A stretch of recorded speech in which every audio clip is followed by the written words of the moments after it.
Good morning. Welcome to Wednesday's Early Morning Intuitive Guidance. And I have no idea what I'm going to say about this one today. We'll see what comes out of my mouth when we get to the reading itself. I'm Dr. Bonnie Nussbaum, here with some words of wisdom to start your day off well. And clearly, since I have no idea what's going to be said, they're not my words of wisdom, it's whatever comes through. So we shall see what pops up. We'll give it a minute. There's Abigail. Good morning. You're the first one popping on today. It looks like someone else has arrived. And we'll see whose name rolls. If it rolls, sometimes this is dicey whether or not Facebook cooperates with the things that it has added to its little menu here. So, hope everybody's off to a good start. Morning, Jonelle. Glad you're here. Welcome. Hello. So here today, it is going to be, we're having a heat wave. It's going to be like 37 degrees. So more of the snow should melt. A bunch melted yesterday. I think we're still going to have a green Christmas or white Christmas, which is fine. And then tomorrow we're supposed to get rain, but it's going to be hovering right around the temperature where that can easily become ice. So we shall see how that goes. Setting good intentions for the weather. We'll send up good juju to the weather. So our chapter today, and it's actually a whole chapter. We've got Tosha again. This is Tosha week. I mean, we seem to have had her quite frequently, either in the form of the book or in the card deck. But this particular one, I feel, is, again, how do I want to say this? Speaking to a deeper level. We've got the stuff that we can learn, know from our experiences day to day. But then there's that deep stuff that only surfaces when we're in a particular mindset to tap it. So I guess we're in that mindset because here's today's reading. Let us start with some tapping. We've got multiple variations of tapping today also, and some breath. In through the nose, out through the mouth. Good morning, Nancy. In through the nose, out through the mouth. In through the nose, out through the mouth. Letting your shoulders drop, wiggling some kinks out of your neck. Definitely need the chiropractor any day now. In through the nose, hold at the top. Out through the mouth. There. Fully present, fully ready for this reading. Good morning, good morning. Glad you're all here. And it's funny, my counter dropped. It had been at 2 and now it's at 1, and I know I've said hello to at least 3 of you. So, yes, that mind-boggling stuff that just doesn't make sense to logical you. Outrageous Openness, Letting the Divine Take the Lead by Tosha Silver. Those of you who have the book, and if your pages are numbered as my pages are numbered, it's chapter 3. Oh, this is interesting. It's chapter 3 on page 33. So 3 must be our number today. The title of the chapter is When You Know the One, Anything Can Come. And the subtitle is The Divine Uni-Source. And Jonelle, your name just rolled again. There's something good here for you. The quote is by the Indian poet Saint Lalashwari, and it says, "Why worry? What is meant for you is always meant to find you." What is meant for you is always meant to find you. And it's for your good. It's for your good. Even the things that find us that seem unpleasant, untoward, whatever, it's all for our good. It's all for our learning, our up-leveling, as you will. Good morning, Gwen. Glad you're here. I have a dry throat today. I'm not sure why. I had my little humidifier humming all night long, but maybe the heat ran more, and then it gets very, very dry. So let's see what Tosha has to tell us about the One, capital O. The idea of divine source seized my life for good reason. Though I was born with an anxious nature, I knew my panic never helped anything. Yeah, how many of us know that? And it panics nonetheless. In fact, my whole adrenal system was eventually collapsing like a house of cards from the stress. Then, about 20 years ago, I discovered a gem from the 1940s, The Game of Life and How to Play It by Florence Scovel Shinn. I've read it. And she says this, from this old-fashioned, quirky book, I absorbed all I could about divine order and source. Good morning, Angie. Glad you're here. Welcome. So, it is a quirky little book. If you haven't read it, it's worth a read. It's small. It's not a big book, but it's got that more formal language that the earlier years in that century had. But it was kind of an interesting read. Some of the stuff I'm like, really? But I was at the beginning of my own process at that point. So yeah, it struck me as, wow, that's given a whole lot of power to us, which let's have a whole lot of power and let's use it for good. Thank you for the sunshine. Much appreciated. While divine order says the perfect whatever is always picked and you will be guided to it if you align yourself, divine source reminds that everything emanates from the one.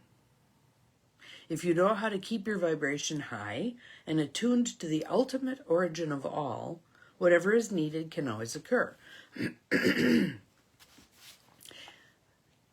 There we go. Thank you, Abigail. I appreciate that. Why worry? What is meant for you is always meant to find you. Always meant to find you. So what that does is it mediates that drive, push, find, make it happen stuff. And this is a good reminder for me also, because I'm coming into the knowing that 2026 is the year for big things to happen. And I was beginning to slide back into that, and I have to make it happen place. No, I need to show up. I need to be open to the guidance. I need to take the steps one at a time. Sometimes maybe they're two at a time, but that's okay. We'll get there. You learn to get out of the way, follow the signs, and invite the highest outcome.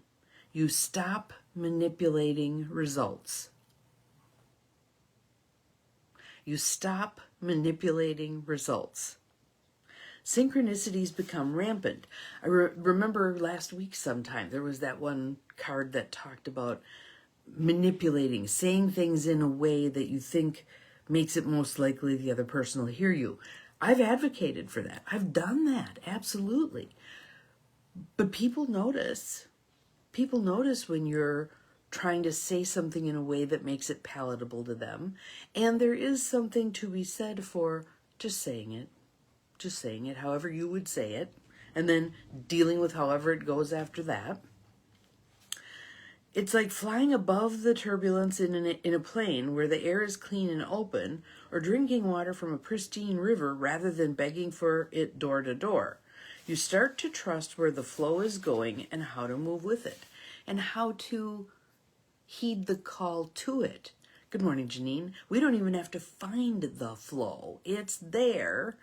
We just need to tune our inner knowing to allowing ourselves to be led to it. Excuse me.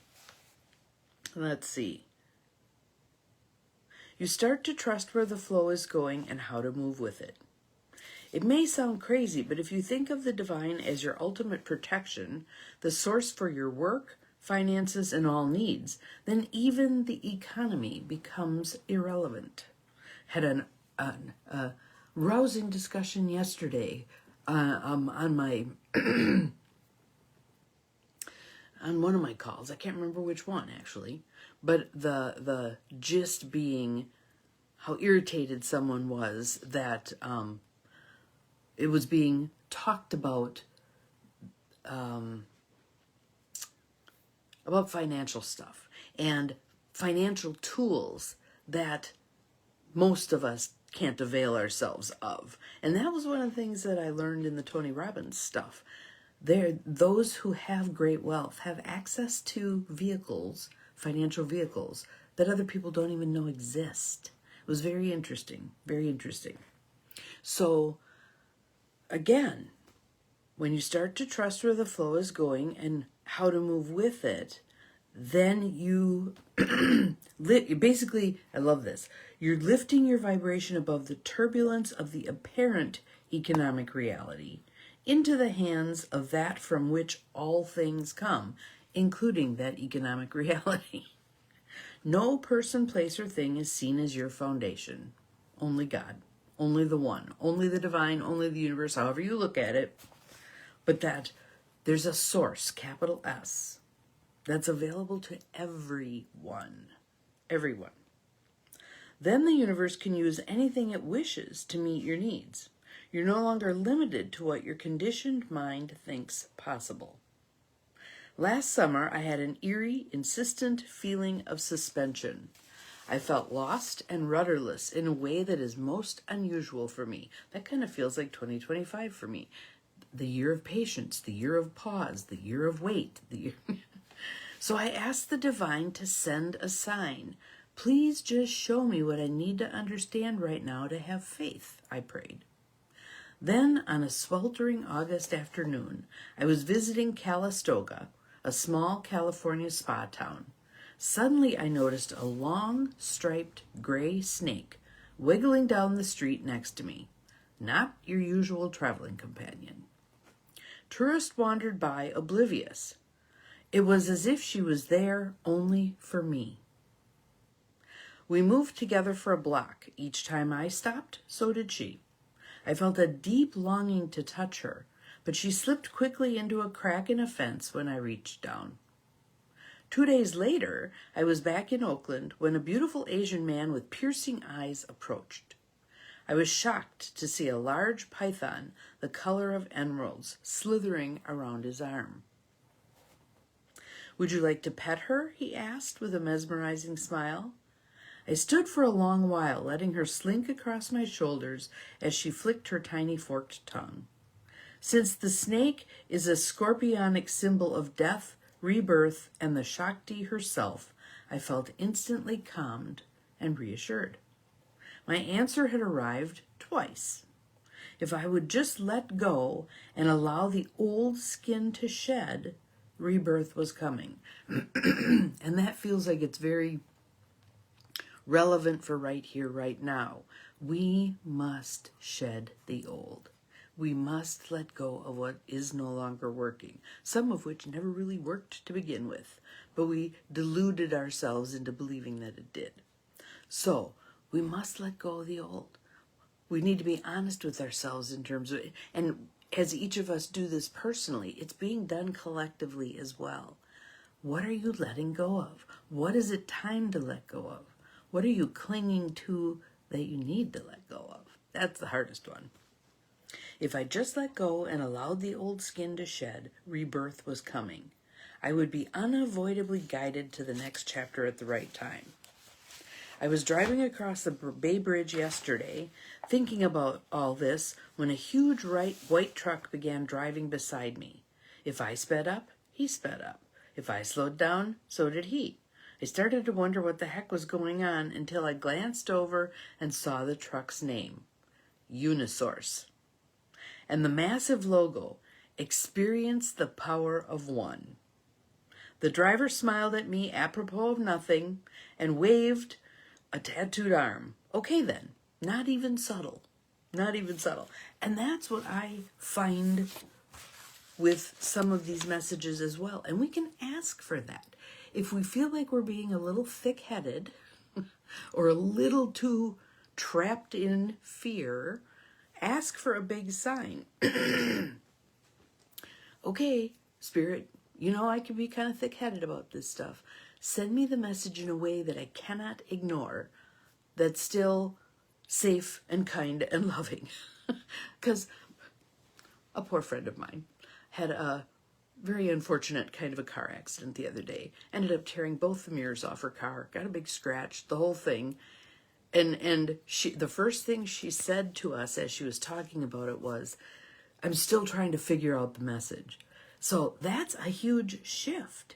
Even to realize that something untoward and unpleasant that happens probably has a message for us is a good step in the right direction, don't you think? So, ask your questions. Ask for the divine guidance. Reiterate to yourself over and over and over. The ideal solution is already picked. It's coming to me in divine right timing and divine right order. I'm so happy and grateful to receive it. And then go about your business. So, have an awesome Wednesday. I'm off to a meeting as soon as it gets a little lighter, I hope. We'll see you again tomorrow. Remember, you are capable of far more than you think you are. Bye-bye.